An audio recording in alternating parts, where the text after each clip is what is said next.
हाँ बच्चों, आज हम कक्षा 10 में विषय सामाजिक विज्ञान, जिसका उपविषय नागरिक शास्त्र, जिसको अंग्रेजी में सिविक्स कहते हैं, तो नागरिक शास्त्र के अंतर्गत पाठ 2 संघवाद यानी संघवाद के बारे में बताना चाहेंगे और आपको ध्यानपूर्वक सुनना है।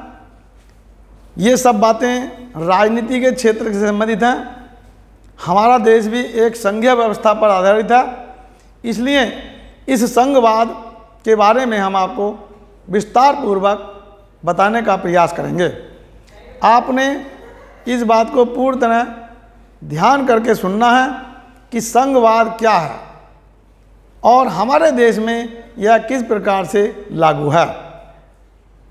संघवाद के बारे में अब आप सुनने के लिए तैयार रहिए। संघवाद का आशय है कि ऐसा शासन जो पूरे देश का प्रतिनिधित्व करता है। संघवाद में 2 बातें जुड़ी होती हैं। एक है ऐसी सरकार जो पूरे देश के लिए काम करती है, जिसको केंद्र सरकार कहा जाता है। दूसरी होती हैं राज्य सरकारें। वह अपने अपने राज्य की मालिक होती हैं, अपने अपने राज्य में कानून बना करके शासन करती हैं, उनको राज्य सरकार कहते हैं। तो इस प्रकार से केंद्र सरकार और राज्य सरकार दोनों ही सरकारें एक ही नागरिक सत्ता करती हैं, यानी एक ही नागरिकों पर सत्ता करते हैं। पूरे देश के लिए कानून जो बनाने वाली सरकार है वो केंद्र सरकार है और वो पूरे देश के हर कोने तक अपना शासन करती है। यानी केंद्र सरकार का जो चुने प्रतिनिधि हैं जनता के द्वारा, वो संसद में पहुंचते हैं और संसद पूरे देश के लिए कानून बनाने का काम करती है। इस संसद में भी 2 अंग रखे गए हैं, जिसको हम व्यवस्थापिका भी कहते हैं संसद को। पहला है लोकसभा और दूसरी है राज्यसभा। लोकसभा के जो सदस्य होते हैं वो जनता के द्वारा चुने प्रतिनिधि होते हैं। वे ऐसे नागरिक देश के जो वयस्क मताधिकार प्राप्त हैं, यानी जिनके 18 वर्ष पूरी हो चुकी है, वो वयस्क हो चुके हैं, उनको वोट देने का अधिकार है, मत देने का अधिकार है। तो ऐसे वयस्क मताधिकार के द्वारा चुने प्रतिनिधि पूरे देश के क्षेत्रों से चुनकर जाते हैं और वो संसद में लोकसभा में अपना प्रतिनिधित्व करते हैं। इस समय हमारे देश में लोकसभा की जो सदस्य संख्या है वो 545 है, किंतु उनमें भी 543 सदस्य का चुनाव होता है और 2 सदस्य एंग्लो इंडियन राष्ट्रपति द्वारा मनोनीत किए जाते हैं। इस प्रकार पूरी संख्या 545। दूसरा सदन राज्यसभा, जिसमें सदस्य संख्या 250। यह राज्यों के चुने हुए विधायकों के प्रतिनिधित्व से बनती है। संपूर्ण देश में जितने भी विधानसभाओं के सदस्य होते हैं वह भी जनता द्वारा चुने होते हैं और उन जनता द्वारा चुने प्रतिनिधियों से राज्यों के द्वारा जो चुने प्रतिनिधि हैं, एमएलए जिनको कहते हैं, उनके द्वारा जो प्रतिनिधित्व होता है जिन व्यक्तियों का, वो राज्यसभा के सदस्य कहलाते हैं। और इस प्रकार से राज्यसभा के 238 सदस्यों का प्रतिनिधित्व राज्यों के चुने प्रतिनिधियों के द्वारा किया जाता है। शेष 12 सदस्यों को राष्ट्रपति मनोनीत करता है, जिनमें ऐसे व्यक्ति होते हैं जो कला में, विज्ञान में, कला में या अन्य क्षेत्रों में वो निपुण होते हैं। साइंटिस्ट हो सकते हैं, विद्वान हो सकते हैं, कलाकार हो सकते हैं, संगीतज्ञ होते हैं, क्रिकेटर हो सकते हैं। तो इस प्रकार से वो उनमें 12 को राष्ट्रपति मनोनीत करता है। ये मैंने आपको बताया थोड़ा संघीय ढांचा। अब संघवाद में क्या क्या विशेषताएं हैं ये मैं आपको बता रहा हूँ। हमारे देश में जो एक सरकार है, संघीय सरकार, जो पूरे देश पर शासन करती है। दूसरी सरकारें हैं राज्य सरकारें। वो राज्य सरकारें, उनका अपना अलग काम है, वो केंद्र सरकार के अंडर में नहीं है। कुछ देशों में संघीय शासन अलग प्रकार का होता है, किंतु हमारे देश में जो शासन है वो संघ सरकार का क्षेत्र पूरे देश का है और वो पूरे देश के लिए कानून बनाती हैं, शासन करती हैं। और राज्य सरकारों का क्षेत्र अपने अपने राज्य का होता है, वो अपने राज्य के लिए कानून बनाती हैं, उसमें केंद्र का हस्तक्षेप नहीं होता। किसी किसी क्षेत्र में ऐसे कानून बनाने पड़ते हैं देश में जो कि केंद्र और राज्य सरकार दोनों मिलकर के बनाते हैं। अकेली केंद्र सरकार उसमें कोई परिवर्तन नहीं कर सकती। जैसा कि मैं आपको एक ताज़ा उदाहरण देता हूं, अभी पिछले कुछ दिनों पहले, कुछ वर्षों पहले मोदी जी ने एक कानून पास किया था, जीएसटी। उस जीएसटी में पास कराने के लिए ये ऐसी व्यवस्था है हमारे उसमें देश में कि कुछ कानून ऐसे पारित किए जाते हैं जिसमें केंद्र सरकार के अलावा राज्यों का भी प्रतिनिधित्व आवश्यक होता है। यानी आधे से अधिक राज्यों की स्वीकृति उसमें होना आवश्यक है। तो जीएसटी को जब पास किया गया था तो केंद्र सरकार में संसद के दोनों सदनों द्वारा 2/3 बहुमत से तथा उसके बाद आधे से अधिक राज्यों के द्वारा उनकी स्वीकृति लेनी पड़ी। आधे से अधिक राज्यों की स्वीकृति होना और केंद्र सरकार में संसद के द्वारा पास होना 2/3 से, ये बहुत बड़ी उपलब्धि होती है। ये कब होता है? जब राज्य सरकारें केंद्र सरकार के अंदर विश्वास करती हैं, तब ऐसा हो पाता है। तो ये जीएसटी लागू किया गया। ऐसे ही कुछ कानून ऐसे होते हैं जिनमें केंद्र सरकार में संसद के 2/3 द्वारा पास करके ही और राष्ट्रपति की स्वीकृति के बाद कानून बन जाते हैं। कुछ कानून ऐसे भी होते हैं जो संसद में उपस्थित सदस्यों के 1/3 सदस्य के बहुमत से भी वो पास करके बन जाते हैं। तो 3 प्रकार से कानून को पास करने की परंपरा हमारे देश में चल रही है। हमारे देश में एक संसदीय सरकार है, एक संघीय ढांचा है। संसदीय सरकार में संघ सरकार यानी केंद्र सरकार हमारे देश में पूरा काम करती है और राज्य सरकार राज्यों में काम करती है। किंतु इस स्थिति को और बढ़ाने के लिए एक तीसरे स्तर की सरकार भी बनाई गई, यानी तीसरे स्तर का शासन भी बनाया गया, जिसको हम कहते हैं पंचायत राज व्यवस्था।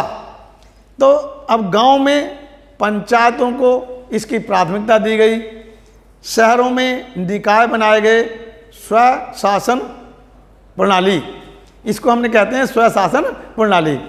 तो शहरों में नगर पालिका, नगर पंचायत और नगर निगम, ये 3 संस्थाएं काम करती हैं, जिनमें वार्ड बना करके और सभासद चुने जाते हैं और मेयर चुना जाता है। नगर निगम में नगर पालिका और नगर पंचायत में नगर पालिका और नगर पंचायत अध्यक्ष चुने जाते हैं और वार्ड जो मेंबर होते हैं उनको सभासद कहते हैं, उनको पार्षद कहते हैं। तो ये शहरों की प्रणाली है। अब गांव की प्रणाली, तो गांव की प्रणाली में स्वशासन में भी वहाँ भी 3 इकाइयाँ होती हैं। एक होती है पंचायत, तो ग्राम सभा जिसको कहते हैं, जिसका जो मुखिया होता है वो प्रधान होता है। एक होती है क्षेत्र पंचायत, क्षेत्र पंचायत का जो मुखिया होता है वो खंड विकास अधिकारी होता है। और एक होती है जिला पंचायत, तो जिला पंचायत में पूरे जिले को अनेक भागों में बांट करके और सदस्य जिला पंचायत सदस्यों का चुनाव होता है। और इस प्रकार से गांव में भी स्वशासन और शहरों में भी स्वशासन की एक तीसरी सरकार बनाई गई और इसको विकेंद्रीकरण किया गया सत्ता का, जिससे कि वो काम अच्छे रूप से चल सकता है, क्योंकि स्थानीय व्यक्ति ही स्थानीय लोगों की या नागरिकों की समस्याओं को अच्छी प्रकार से समझ सकता है। इसलिए इस तीसरी प्रणाली का विकास किया गया। तो अब हमारे देश में 3 प्रणालियां काम कर रही हैं, किंतु ये तीसरी जो स्वशासन प्रणाली है, इस पर राज्य सरकारों का अधिकार होता है। राज्य सरकारों के अधीन होकर के ये काम करती हैं और काम अच्छे ढंग से चल रहा है। इसका हमें अच्छा परिणाम मिला और ये तीसरी संस्था बनाई गई है। 1992 में एक विधेयक पारित किया गया, संविधान में संशोधन किया गया, जिसको 73वां संविधान संशोधन कहते हैं। 73 यानी 73वां संविधान संशोधन बनाया किया गया और जिसमें स्वशासन की व्यवस्था की गई। अब इससे आगे हम चलते हैं। भारत में संघीय व्यवस्था और संघवाद का अर्थ, अब संघीय शासन व्यवस्था का संचालन। संघीय शासन व्यवस्था का जो संचालन है वो कई प्रकार से होता है। जब हमारा देश स्वतंत्र हुआ तो हमारे देश के लोगों ने बंटवारा हुआ।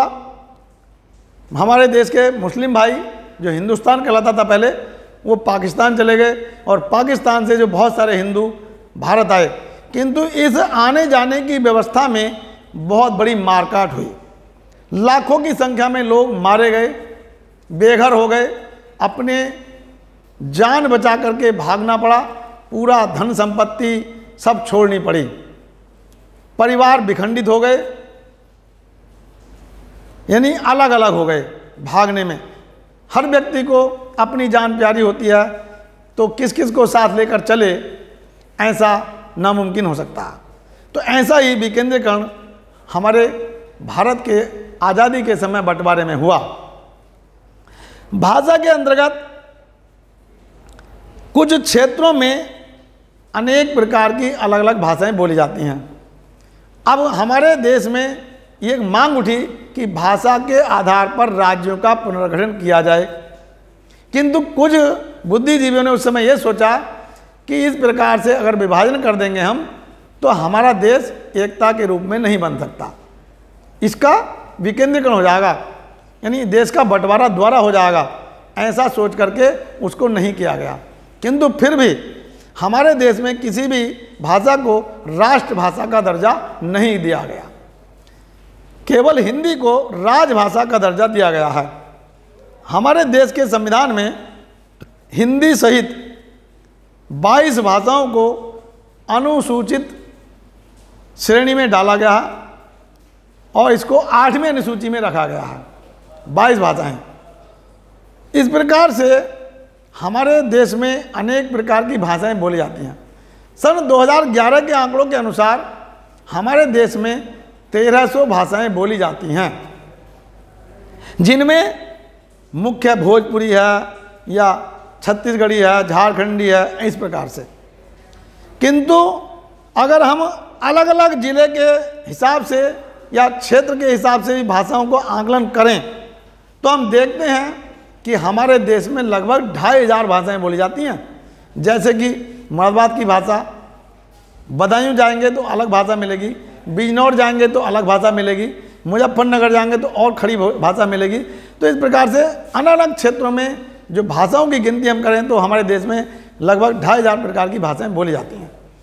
किंतु 2011 के आंकड़ों के अनुसार 1300 भाषाओं को अंगीकृत किया गया। इस प्रकार हमारे देश में 40% से 44% लोग हिंदी भाषा का प्रयोग करते हैं और शेष भाषाओं में जैसे अंग्रेजी है, ये 0.02% लोग हमारे देश में बोलते हैं। तो इस प्रकार भाषाओं के आधार पर हमारे देश का विभाजन नहीं किया, क्योंकि ये डर था लोगों को कि भाषा के आधार पर देश का विखंडन हो जाएगा, विकेंद्रीकरण हो जाएगा, उसके टुकड़े हो जाएंगे, इसलिए ऐसा नहीं किया गया और सभी भाषाओं को समझ करके 22 भाषाओं को ये दर्जा दिया गया, जिसको 8वीं अनुसूची में डाला गया।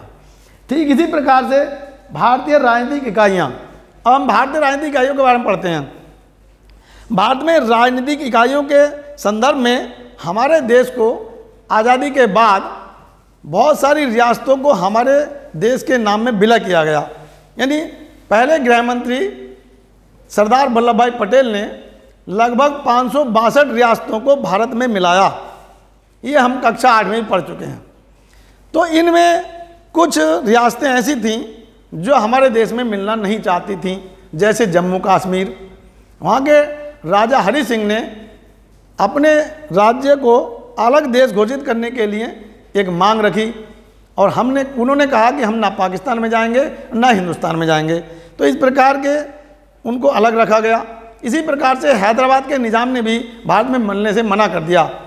ठीक इसी प्रकार से गुजरात का जो एक भाग था वो भी अलग हो गया। अब वल्लभ भाई पटेल ने सोचा कि इस प्रकार से अगर यह चलता रहा तो हमारा देश टुकड़ों में बढ़ जाएगा। उन्होंने अपने सैनिक बल से, अपनी सूझबूझ से और सेना की सहायता से हैदराबाद पर बमबारी शुरू की। निज़ाम भाग गया और उसको अपने देश में मिला लिया गया। कश्मीर का राजा अपने आप ही स्वयं अपनी परिस्थितियों से विचलित होकर के भारत आया, क्योंकि देश के विभाजन के समय जब विभाजन हो गया तो पाकिस्तान ने कबालियों के साथ कश्मीर पर आक्रमण कर दिया और जब कश्मीर पर आक्रमण किया तो उसने कश्मीर का 1/3 भाग रौंद दिया। तो इस प्रकार से राजा हरि सिंह उसका मुकाबला नहीं कर सके और हरि सिंह दौड़े दौड़े दिल्ली आए। यहाँ हमारे प्रधानमंत्री जवाहरलाल नेहरू से बात की। जवाहरलाल नेहरू ने वल्लभ भाई पटेल को गृह मंत्री होने के नाते आदेश दिया और सेना को वहाँ लेकर के वहाँ पहुँचे और वहाँ पर बमबारी शुरू करके सेना के द्वारा आगे बढ़ा गया और कश्मीर का 2/3 भाग हमने जीत लिया। कश्मीर के 2/3 भाग पर हमने कब्जा कर लिया। इतने में ही अगर जो पीओके वाला भाग था वो वहाँ तक हमारी सेनाएं पहुँच गई थी, किंतु जवाहरलाल नेहरू ने अपनी कूटनीति और अब्दुल्ला के परिवार से जो उनके रिश्ते थे उन्हें देखते हुए वहाँ पर विराम लगा दिया, यानी आदेश दिया कि सेना को यहीं रोक दिया जाए। तो इस प्रकार हमारा जो पीओके वाला भाग है वो हमसे वंचित रह गया। अगर जवाहरलाल नेहरू की कूटनीति के कारण ऐसा न होता तो वो पीओके भाग हमारा उस समय हो गया होता। तो इस प्रकार से अब जनमत संग्रह का नाम हुआ। तो एक प्रदेश में हमारा जनमत संग्रह हुआ जो गुजरात में है। तो वहाँ पर जो निज़ाम था, जो नवाब था, वो भारत में मिलाना नहीं चाहता था, वो पाकिस्तान में मिलाना चाहता था, किंतु वहाँ की जनता जो चाहती थी वो हिंदुस्तान में मिलना चाहती थी। तो इस प्रकार से वहाँ मतदान किया गया, जनमत संग्रह किया गया और जनमत संग्रह में वहाँ पर जो जनमत संग्रह वो भारत के पक्ष में हुआ। तो निज़ाम वहाँ से भाग गया पाकिस्तान और उसको भी हमारे देश में मिला करके एक अखंड भारत का निर्माण किया गया। अब उसके बाद में हमारा देश जब स्वतंत्र हो गया, हमारा संविधान लागू हो गया, तो हमारे देश में कुछ राजनीतिक इकाइयाँ बनी, यानी प्रदेशों का बंटवारा हुआ और प्रदेशों में अलग अलग इकाइयाँ बनी, यानी 2 प्रकार के प्रदेश बने। एक तो बने संघीय क्षेत्र जिसमें राज्यपाल न होकर के उपराज्यपाल अपना शासन करता है और वो केंद्र सरकार के ही राष्ट्रपति के प्रतिनिधि होते हैं। इस प्रकार से वो संघीय क्षेत्र हुए। वहाँ पर मुख्यमंत्री नहीं होते, किंतु बाद में धीरे धीरे ऐसे संघीय क्षेत्रों की संख्या उस समय 9 थी। तो अब उसमें कुछ पूर्ण राज्य बन गए, जैसे गोवा को 1975 में पूर्ण राज्य बना दिया गया, सिक्किम को राज्य बना दिया गया। तो इस प्रकार से उनकी संख्या कुछ घट गई। अब ऐसे 2 संघीय राज्य हैं, दिल्ली और पांडिचेरी, जो ऐसे संघीय राज्य जहाँ पर विधानसभा है, मुख्यमंत्री हैं, किंतु अभी भी वो पूर्ण राज्य नहीं है। और ठीक इसी प्रकार से अब राज्यों की श्रेणी में हम देखते हैं तो उस समय 22 राज्य थे। बढ़ते बढ़ते राजनीति के कारण कुछ सरकारों ने अपने वोटों के लालच में राज्यों का बढ़ावा किया, जैसे कि अब इंदिरा गांधी ने शासनकाल में अनेक राज्यों का गठन किया। इसी प्रकार से जब भारतीय जनता पार्टी आई सन 2000 में, अटल बिहारी वाजपेयी के शासनकाल में भी 3 राज्यों का गठन हुआ, यानी झारखंड बन गया, उत्तराखंड बन गया और तीसरा राज्य छत्तीसगढ़ बन गया। इसी प्रकार से अभी भी मांग चल रही है। कुछ लोग अभी भी आज तक कहते हैं कि उत्तर प्रदेश के 4 भाग होने चाहिए, मायावती कह देती हैं, तो उसका समर्थन अभी नहीं हो रहा। इस प्रकार से हमारे देश में अब जो वर्तमान स्थिति है वो बदलती चली रहती है। छत्तीसगढ़ बना, झारखंड बना और उत्तराखंड बना, नागालैंड बना, ये जाति के आधार पर बन गए। यहाँ की कहीं वन की जाति रहती थी, जिनको जंगल की जातियाँ कहते हैं, घुमक्कड़ जातियाँ होती हैं, कहीं पर इस प्रकार की जातियाँ होती हैं। जो जातियों के आधार पर जो बना, तो पुराना जो बात थी वो फेल हो गई, यानी जाति के आधार पर बनने पर भी हमें बहुत बड़ी सफलता मिली। उन्होंने हमारा स्वागत किया। और इस प्रकार से अब मैं आपको बताता हूँ इन राजनीतिक इकाइयों के बारे में।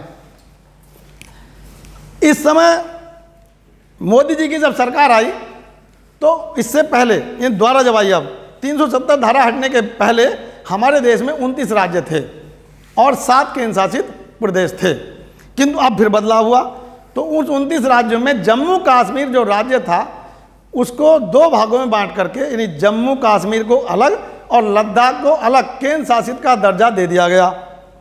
तो इस प्रकार से 2 केंद्र शासित प्रदेश बढ़कर 7 + 2 9 केंद्र शासित प्रदेश बन गए और एक पूर्ण राज्य जम्मू कश्मीर घट गया, तो वहाँ 29 की बजाय 28 राज्य हो गए। तो वर्तमान समय में 28 पूर्ण राज्य और 9 केंद्र शासित राज्य होने चाहिए, किंतु अब 2 केंद्र शासित राज्यों में भी वो 8 हो गए। अभी कुछ दिनों पहले, 5-6 महीने के अंतराल में पहले की बात है, तो दादर नगर हवेली और दमन द्वीप को सरकार ने एक कर दिया और इन दोनों को एक ही संघीय क्षेत्र में मिला करके एक संघीय क्षेत्र बना दिया।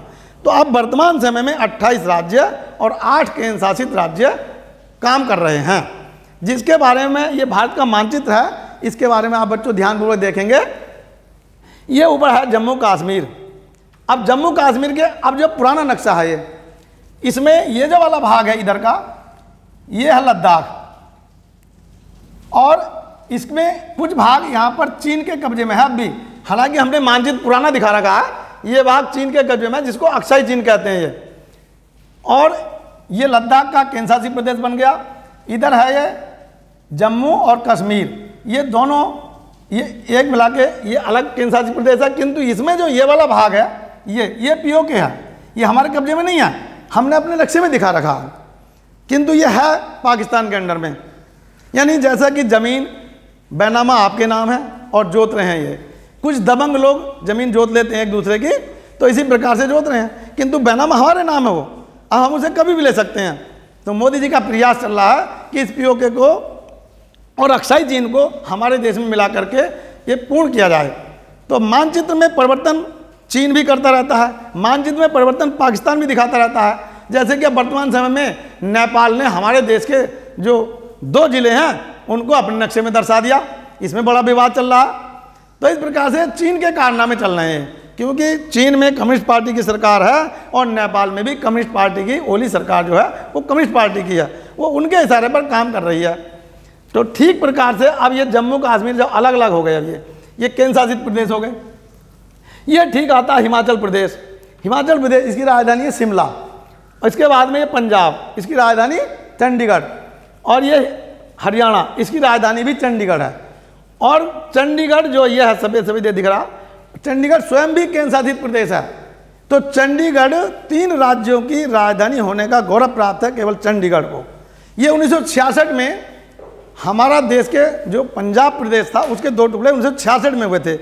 उससे पहले आज़ादी के बाद और 66 तक ये पंजाब था, उसमें थोड़ा विवाद हुआ। जो सिख बाहुल क्षेत्र था वो पंजाब बन गया और जो हिंदू बाहुल क्षेत्र था वो हरियाणा बन गया। तो 1966 में इसके 2 टुकड़े हुए और दोनों की राजधानी चंडीगढ़ पहले से थी पंजाब की।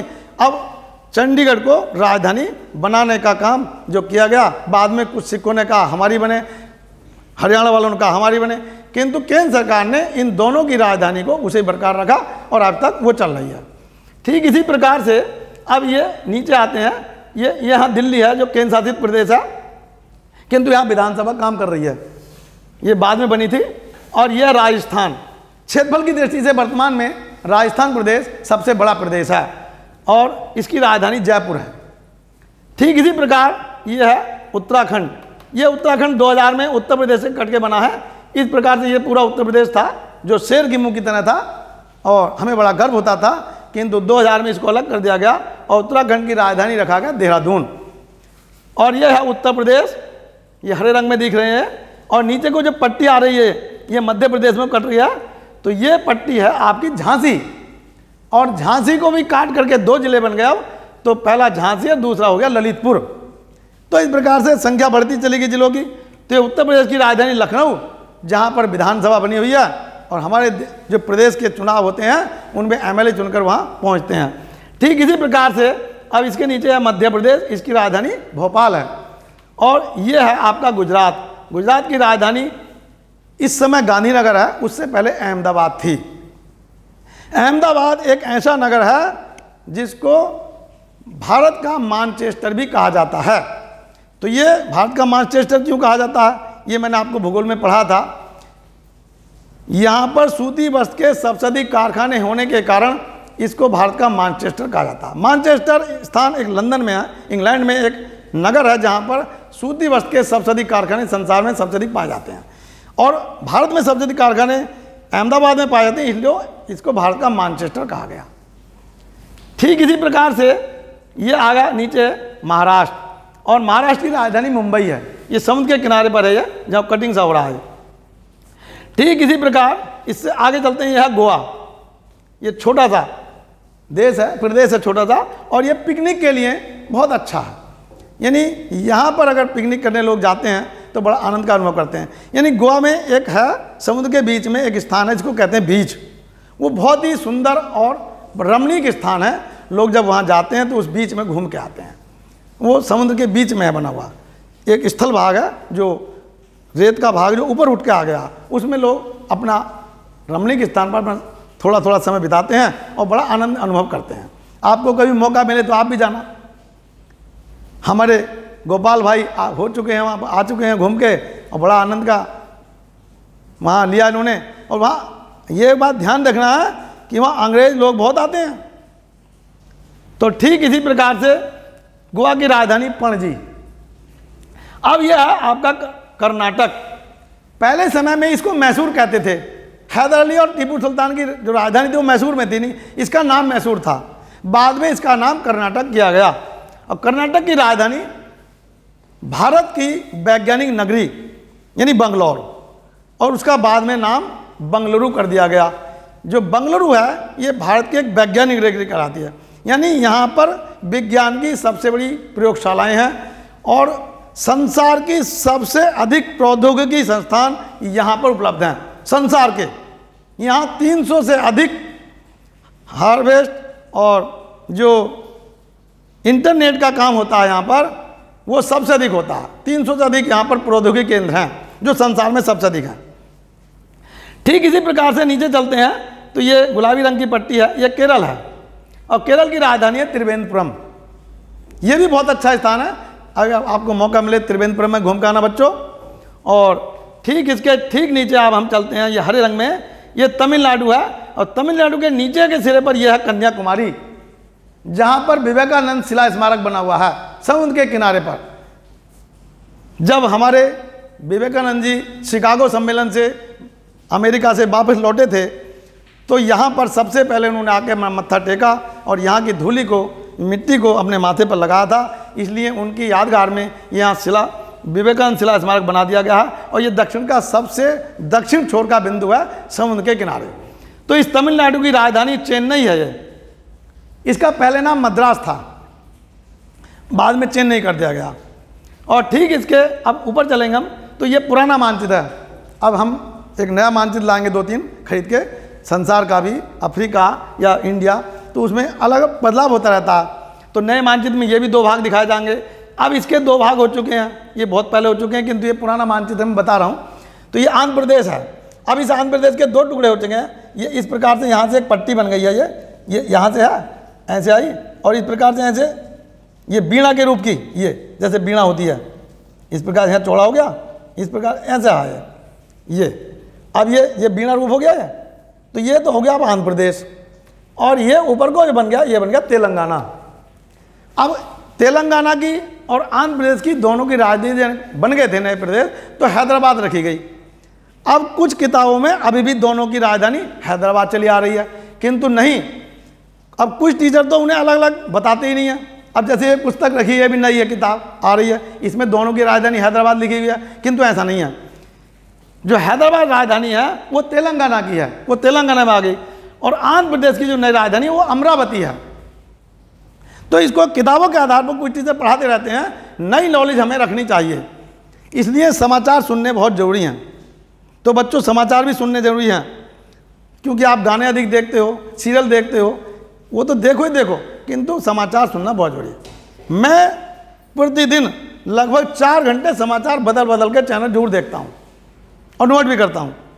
कल के समाचारों में था कि विश्व की सबसे गर्म दिन, विश्व का 100 वर्षों का सबसे बड़ा गर्म दिन कैलिफोर्निया यानी यूएसए के प्रदेश कैलिफोर्निया में डेथ वैली, जहाँ का तापमान 54.4 डिग्री नोट किया गया, जो 100 वर्षों का सबसे अधिक तापमान था, यानी संसार का सबसे बड़ा गर्म दिन हुआ।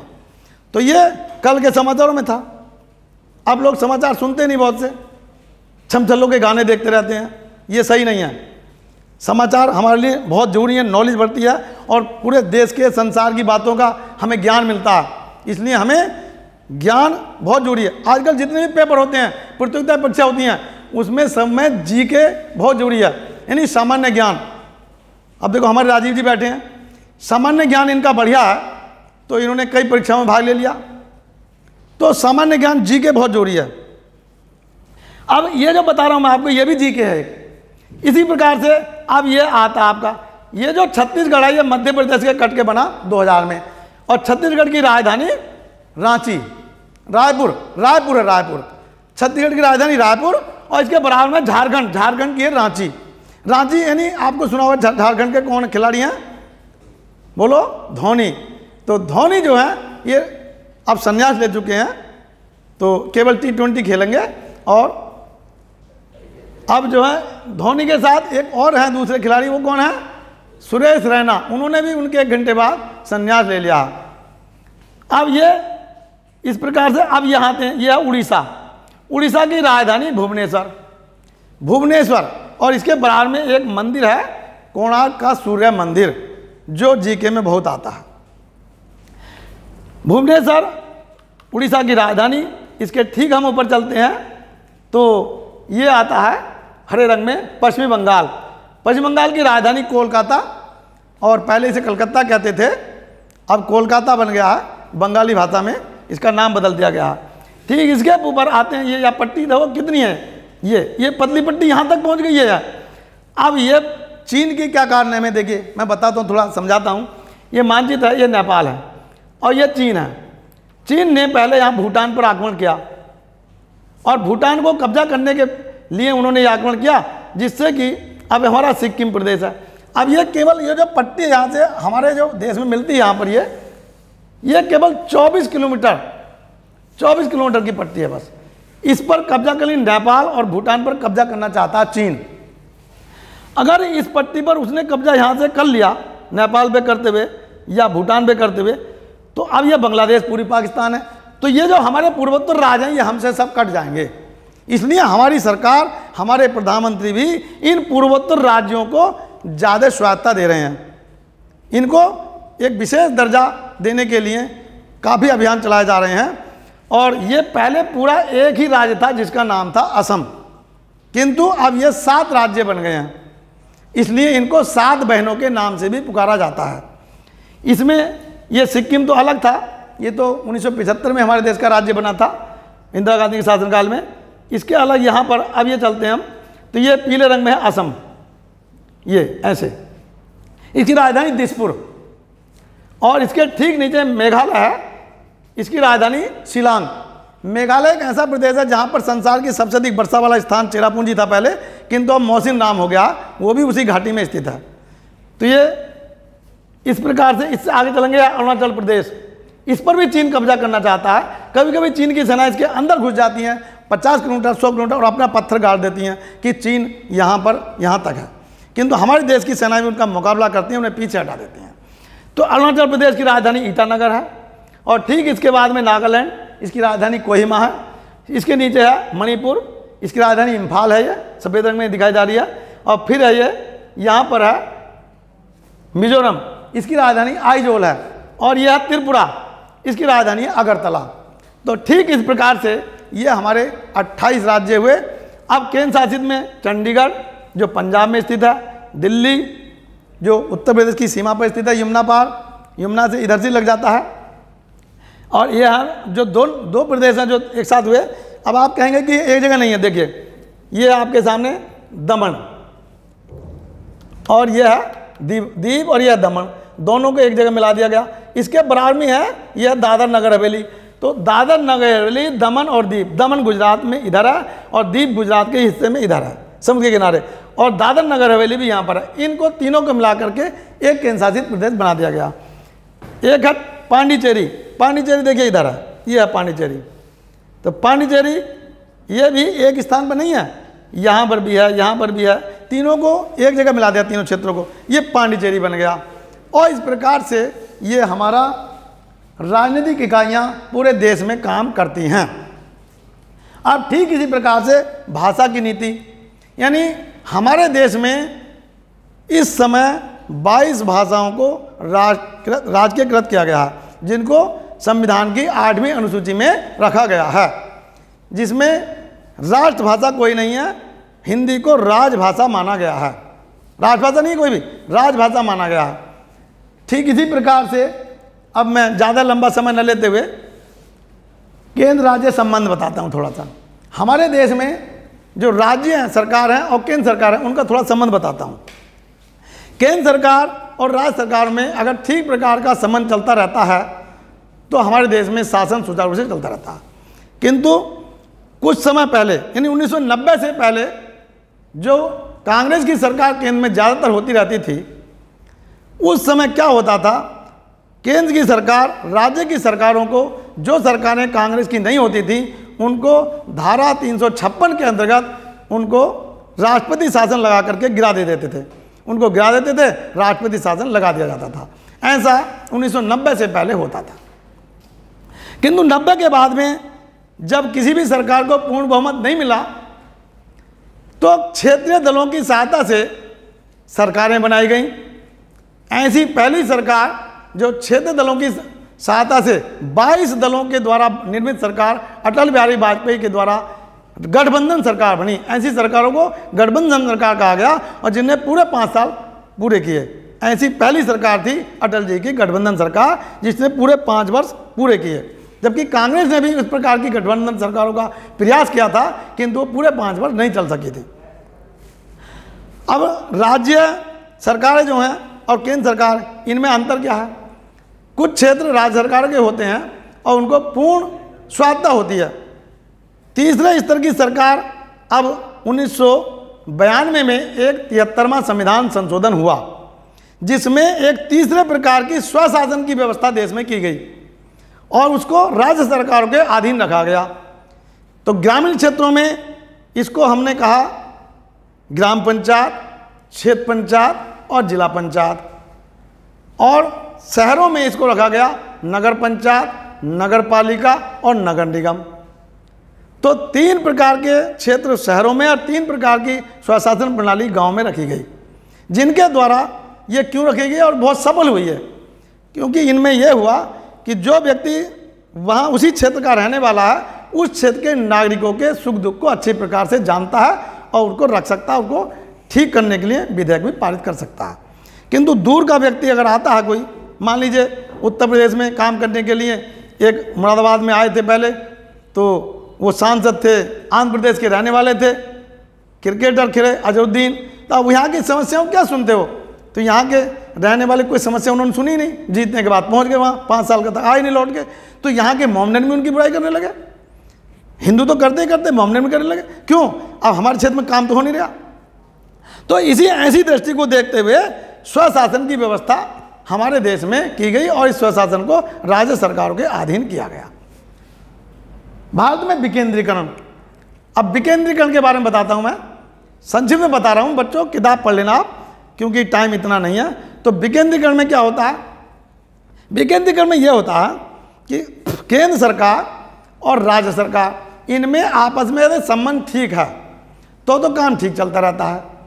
और अगर केंद्र सरकार पैसा देती है राज्य सरकारों को, विखंड कर दिया हो, और राज्य सरकारें उस पैसे का दुरुपयोग करने लगे, यदि वो सरकारें उस दल की नहीं है जिसमें केंद्र सरकार है और पैसा वो दे रहे हैं पूरा, तो उनको खर्च नहीं कर पाते, और जब खर्च नहीं कर पाते अपने घोटाले करके उनको खा लेते हैं, हजम कर लेते हैं। उदाहरण देता हूं, जैसे पुराना लालू प्रसाद यादव बिहार के मुख्यमंत्री, इस समय जेल में हैं, भूतपूर्व मुख्यमंत्री जेल में हैं वो, उन्होंने चारा घोटाला किया 1984 में। अब लगाओ कितने दिन हो गए? 16 वर्ष और 20 वर्ष, 36 वर्ष हो गए, अभी केस ही नहीं सुन रहा, हालांकि जेल में है और बहुत सारे भी उन पर घोटाले हैं। तो इस प्रकार से केंद्र सरकार पैसा देती है राज्य सरकारों को, राज्य सरकारों को वो अपने उसी क्षेत्र में लगाना चाहिए, किंतु वो दूसरे दल की सरकार होने के नाते उनको हजम कर जाती हैं, बहुत थोड़ा लगाती हैं। तो इसमें एक मतभेद पैदा हो जाता है, इसको हम विकेंद्रीकरण कहते हैं। अब इस प्रकार की सरकारें, जो हमारी केंद्र सरकार भी एक है, राज्य सरकार एक है, एक दल की सरकार है, तो उसमें अच्छा काम होता है। किंतु मोदी जी के आने पर सन 2014 में जब मोदी जी आए, तो उन्होंने इस बात को बिल्कुल अलग कर दिया। उन्होंने कहा कि सबका साथ सबका विकास, यानी कोई भी दल की सरकार हो, कोई भी जाति हो, कोई भी दल हो, हमें सबको बराबर रखना है, हमें अपने देश का विकास करना है, हमने अपने राष्ट्र की देशभक्त बनाने हैं। और सेना में कितना बड़ा परिवर्तन उन्होंने किया, इसे आप जानते हैं, रोज टीवी में दिखाया जाता है कि अब हमारे देश की सेना किसी भी देश की सेना से झुकने को तैयार नहीं है, ईंट का जवाब पत्थर से देते हैं, जैसे कि गलवान घाटी में चीन को दिया गया। तो इस प्रकार से चीन भी अब सहमा गया। अब हमारे देश की सेनाओं के सामने चीन की सेना या पाकिस्तान की सेना हिम्मत नहीं कर रही है, हिम्मत नहीं हो रही उन्हें। और आर्थिक झटका हमारे देश में चीन को बहुत बढ़ा दिया गया। तो इस प्रकार मैं इस पार्ट को यहीं समाप्त कर रहा हूँ। ये संघवाद का पार्ट था, ये सिविक्स का पार्ट था, किंतु इसमें ज्योग्राफी की दृष्टि से भी, राजनीतिक आयोग की दृष्टि से मैंने आपको भारत के मानचित्र की बातें बताई। ये बच्चों ध्यान रखना, याद करना और किताब को पढ़ना। आगामी जो परीक्षा होगी वो भी ऑनलाइन हो सकती है, ऐसा अनुमान है। PDF के द्वारा जब काम भेजा जाएगा उसको आप कर लेना। ठीक है, ओके, धन्यवाद।